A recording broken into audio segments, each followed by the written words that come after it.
Oh, some more news just in, God's dropped me. It's to do with being exposed to certain ideas that kind of ignite these ideas in your soul, because um, uh, Lucifer, Satan's like full of filthy ideas. Um, as you go along in your life, I think it's in your blood. It's almost like your blood is a recorder for all these things in the past. And Jesus is saying that if you're kind of exposed to these ideas, it gives you the thoughts. I think depending on your bloodline, like whether you like them or not. So it's like he's the covering over your eyes, like what you let into your eye gates is what you become. And I think the reason why Jesus wants, it back to a more purity-based, responsible law, like say the taking away of pornography. Like these things are in your blood, they're in your nature. And like it's like a contagion that goes through your eyes. Now, no, we don't want life to be sterile, because that's the human condition, because it's just too much to be, like a torch for God completely, like, because it's part of our nature, as human nature, to be fallen. But he's saying what you let into your eye gates, and like this disciplinary thing is a good thing that's for us, because like it's trying to preserve us from pain. I know that as I was saying about those relationships, I was in absolute turmoil. It's like you're like there trying to work it out. It's like driving you mad.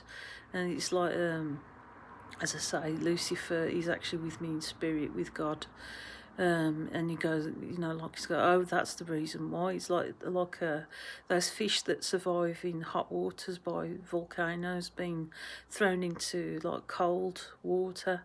Like it's like a kind of environmental thing. Like you kind of beating yourself up because of it. Because like we're a mixture of both. It's not black and white. It's worse on us in a way. Like that we've got all that bloodline going through us, like Seth and Cain, like Adam and Lucifer, and like we're kind of in a human condition where we're just constantly beating ourselves up. So God, God knows us well, and like that's the best kind of thing, to look to him, like he's the interceder, Jesus, he's the flesh. So like we can amalgamate together. Now, like this thing of like how far's too far, that's debatable, and like God leaves that up to you. So we need a framework of the law that like will bring us back from that mental corruption, to put us in a safe mode. So we're like at our best at not like beating ourselves up. He knows us, at root, and we are even, like the children of like the angelic fallen ones, like that he knows them best. And I think like Lucifer has had a problem, Satan, like of he just can't get the fact that no matter where he turns, like he can't escape being, a product of God, really, like part of him. I think he's just constantly wants to get away from this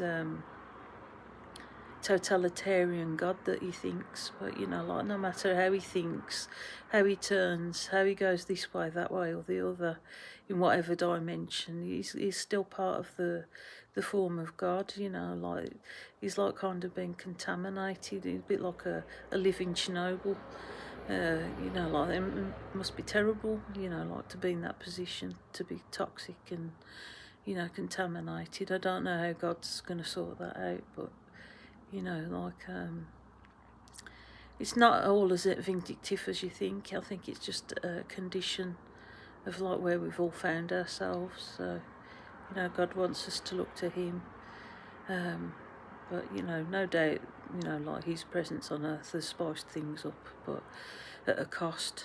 Like he's kind of used his creativity in a chaotic way, but all's good with God, and he'll bring it back to base again.